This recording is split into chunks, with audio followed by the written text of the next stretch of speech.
Hello hi చూడండి హల్వా తయారు చేస్తున్నాను. ఎలాగుంది? ఉడుకుతుంది ఇంకా. ఇందులో ఒక కప్పు గోధుమ పిండికి 3 కప్పులు వాటర్ వేయాలి. ఒక కప్పు గోధుమ పిండికి ఒక కప్పు బెల్లం, 3 కప్పులు వాటర్, సరిపడినంత నీళ్ళు వేసి గోధుమ పిండి చపాతీ ముద్దలా కలిపేసి ఒక గిన్నెలో ఆ ముద్ద పెట్టి ఒక ప్లేట్ మూసాక ఒక 2 గంటలు నానాలి. నానాక అందులో 3 కప్పులు వాటర్ వేసి బాగా పాలు తీయాలి. ఇంకో తీసాను, పిప్ అయితే బోల్డ్ వచ్చింది. ఆ వాటర్ ఆ పాలతో బెల్లం పాకంలోను వేసి ఇలా తిప్పుతూ ఉంటే హల్వా తయారవుతుంది అన్నమాట.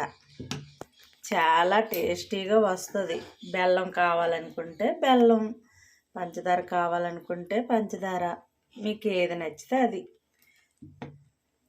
కళాయిలోనే చేయాలి, దలసరిగా ఉండాలి. దుక్కలాగా ఉన్న కళాయిలో చేస్తే ఎక్కువ అడుగు పట్టదనమాట. చాలా ఫ్రెష్గా వస్తుంది. మనం కొనుక్కుంటాం కానీ ఇలా ఇంట్లో తయారు చేసుకుంటే చాలా బాగుంటుంది.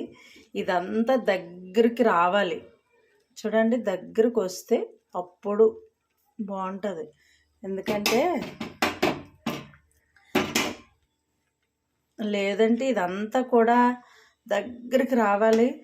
బాగా ఉడికాక దగ్గరకు వచ్చాక కొంచెం కలుపుతుండగా నెయ్యి వేయాలి. నెయ్యి వేస్తే అప్పుడు చాలా టేస్టీగా ఉంటుంది. అందరూ కూడా ట్రై చేయండి మీకు నచ్చితే. Okay friends, bye.